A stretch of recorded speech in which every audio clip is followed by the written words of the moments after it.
Good morning. Just coming on here really quick before I head off to work. This Chestermere video I'm attaching in the description is 2 hours long.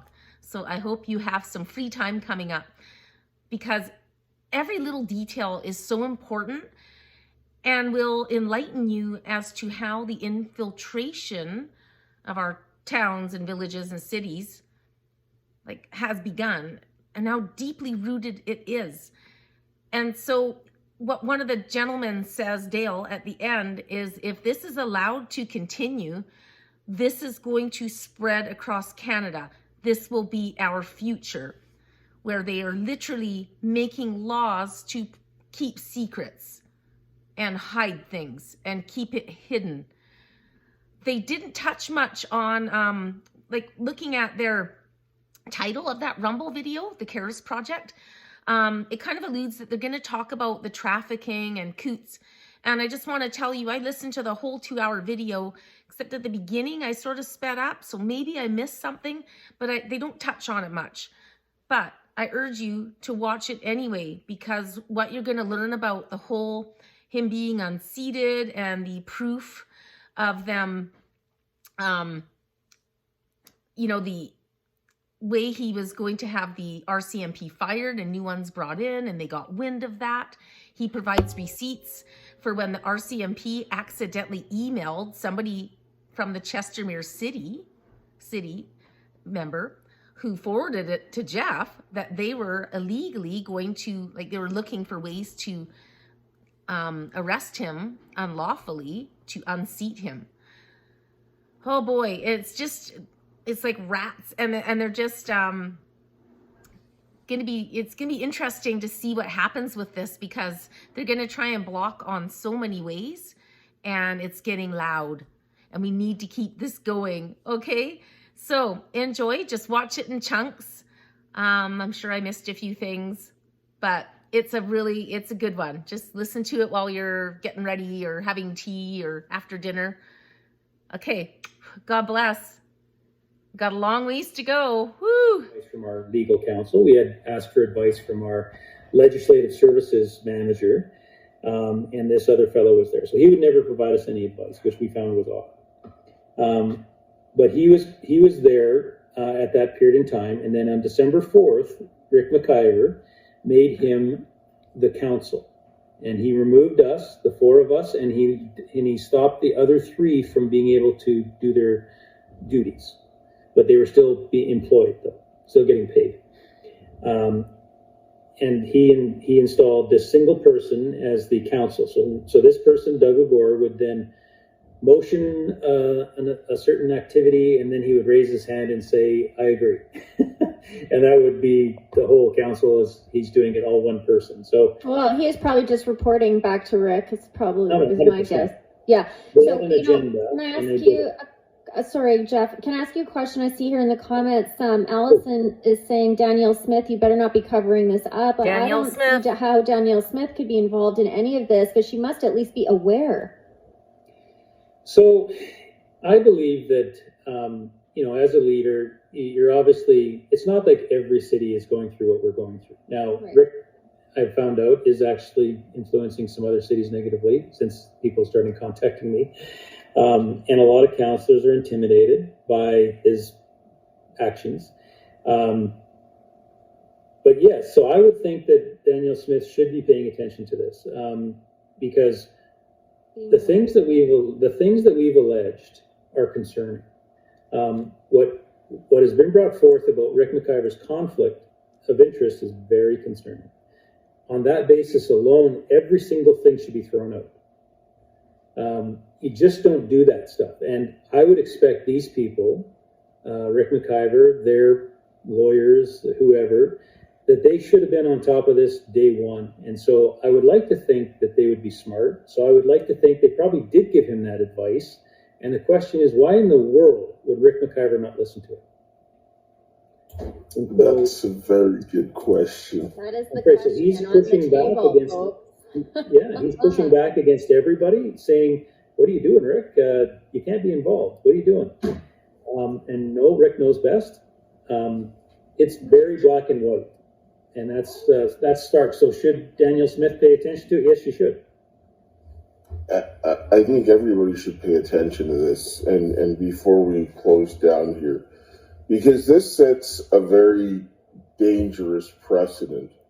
When I listen to what was going on, you're seeing a systematic pattern of events that demonstrate concealment of negative behavior. It's like you're asking somebody not to look in, and you're blocking the doors not to look in, which is consistent with somebody doing something wrong. Because if you weren't doing something wrong, well, why would you care if someone investigated you? You wouldn't take these steps that are way off base to do this. Can I go out on a limb here? Yes. And just say that perhaps she caught wind of the fact that you were considering replacing the RCMP, and if that ever came to fruition, either A, everything that they were colluding in would be exposed, or B, they wouldn't have the ability to shut you down, whatever it was that you were about to expose. Am I close? Am I hot? Well, and we had, in our conversation with the Deputy Premier and Mickey Amory, we had talked to them that we wanted to immediately replace the RCMP in a matter of days. And we were on at the sheriffs. We were discussing with the department to have the sheriffs come in and immediately replace them, and then gradually have a transition to our own police force. Right. Yeah. And set that up properly and not rushed. And then in that time period, we filed an ACERT request for an investigation, which included investigating into the collusion between the RCMP and Minister McIver and Gary Sandberg, Deputy Minister. And we gave them the evidence of that too. The evidence of their working together, their conversations, their meetings. Totally none were authorized by council. And, that's completely offside. It's not allowed. And as I mentioned before, when our road councillors were meeting with our city's lawyer, that's offside as well, because you're spending taxpayers' money without authority. And that's theft. And so either the lawyer the lawyer also knows this, so he's in breach of the Law Society's Act as well. So it's a mess. RCMP working with the courts, with the lawyers, with the politicians. Runs deep. I think I've heard this story before. So I just wanted to touch a little bit on the ACERT report that you requested you had here. Because there you have some information of people that are there. That's from Jeff, that's from Paul Fisher, from myself, and from Brandy Istis. And it's Jeff doing his job this is 1 hour the into officials bringing these concerns forward. What people are doing in his constituency. So now with for Stubbs and Klaas and myself, there was an incident that happened at Coots on December 30th of 2021 with respect to myself, and that they had some information, and that Stubbs took that information and filed that. And when Stubbs filed that information, they shipped him out and brought Klaas in. And this was before the incident at Coots. We'll discuss that later, but that's just something to think about. And then with what Paul was bringing forward, that was also something that was problematic in conjunction with this young woman, and then what was being done with the mayor. And Clausen came in and shut everything down.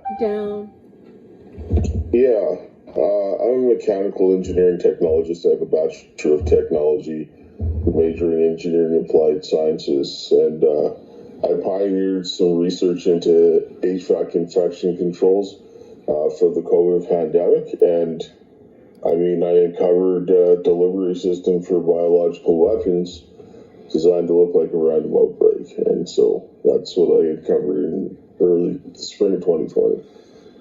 So this was specific research you were doing, or did you just sort of uncover this by accident?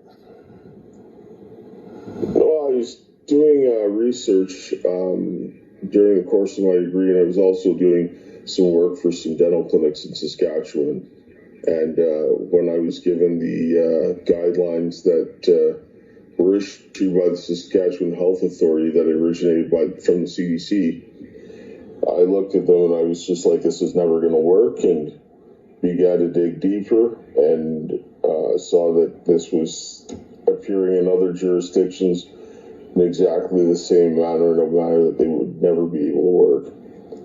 So once that happened, I started to keep pressing forward to find the correct information.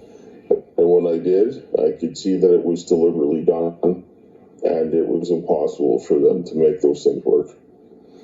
So COVID was being spread through HVAC systems. Is that what you uncovered? Yes, because all their biological weapons are transmitted through aerosols, and so it's like the little mist that you get when you're drilling your teeth at the dentist. And so what happens is that takes a certain amount of time to get removed from the air, and they use the HVAC systems primarily.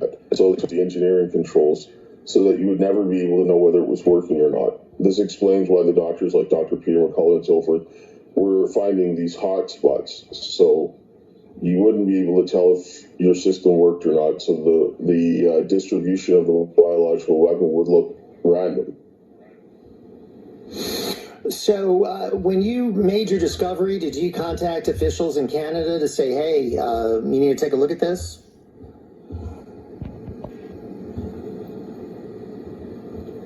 Oh, yes. This is garbly, sorry.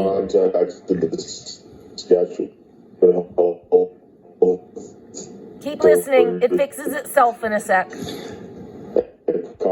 Contacted the public health agency. I went both to federal and provincial governments.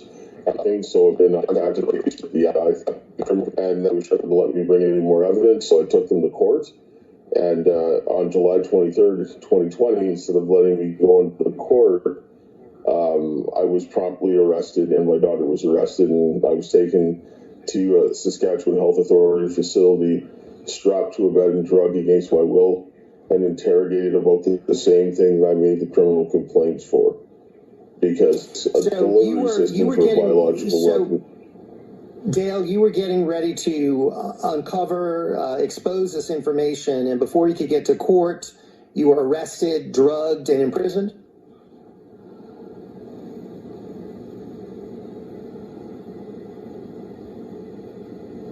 Yes, I was actually walking into the court. I was trying to be going in.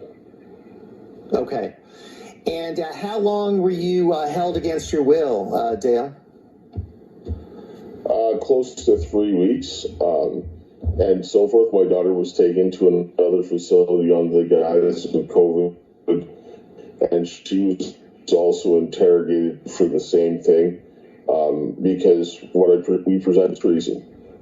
It was an act preparatory to levying war, and it should have shut down the pandemic response, because there should not be a delivery system for biological weapons, and that delivery system is still in place today and can be used at any time.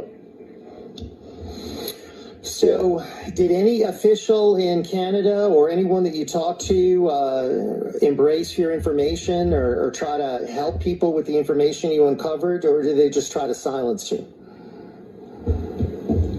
Every place I went to in Canada and the United States, I was silenced 100% of the time. In fact, my daughter was entered the United States after I was tortured because she's an Indian and has the right of entry. And on October 1st of 2020, she got arrested at crossing in Sweetgrass, Montana, to prevent this evidence from getting to the United States. But the Department of Homeland Security was aware of the biological weapons distribution system on October 1st, and rather than bringing it to the federal government, they concealed it so that they could use COVID to change the elections and interfere with it. Right. And so they're both involved. And obviously, we know they did that. So the Canadian and American governments were in cahoots together to suppress this information, Dale? 100%. My daughter was held in an immigration facility by ICE as an Indian, which is just it is completely unlawful. You don't stop an Indian crossing the northern border for any reason unless they're committing crime. She's never even had a speeding ticket in any country. And so then they ended up creating the circumstances for her to be trafficked in the United States for the last over 3 years to shut me up. And every time I'd go to try to report this, she got punished, and further. And so it's, yes, 100% they were working together. Is she now been reunited with you, Dale? Is she back home, or where is she now? No, she's still in the United States. It's not safe for her because it's not safe for me here. When I attempted to go to the United States, I was treated as an undocumented immigrant when I presented my Canadian passport that was valid for 10 years, and evidence that I was going to take the Supreme Court to file and expose the treason against the United States. And they took me to Colorado and tortured me for a little over 4 months in 2021, and then sent me back to Canada without any due process. So guy's a hero. 3.5 years. He's an engineer. I'll show you his Twitter profile. And sharing this incredible around. story. We're going to follow up. Here's Dale's Twitter profile. I just wanted to touch on how his story ties into the Chestermere. There's so much related. Mechanical engineering tech, researcher, advocate for free speech, God, country, family first, independent thinker. So North Battleford, Saskatchewan. And that's another town that came up in the alleged corruption, that it's rife over that way. So he heads the CARES project. And yeah, anybody that's trying to expose corruption, collusion, and criminal activity within our government or police, allegedly, is absolutely silenced and smeared. And it's a shame that we don't have more news outlets willing to dig deep. But we know that. That's okay. We're doing it independently. Like I said, a lie can get around the world in 15 seconds while the truth is still tying up its shoes. But it's coming. It's coming out.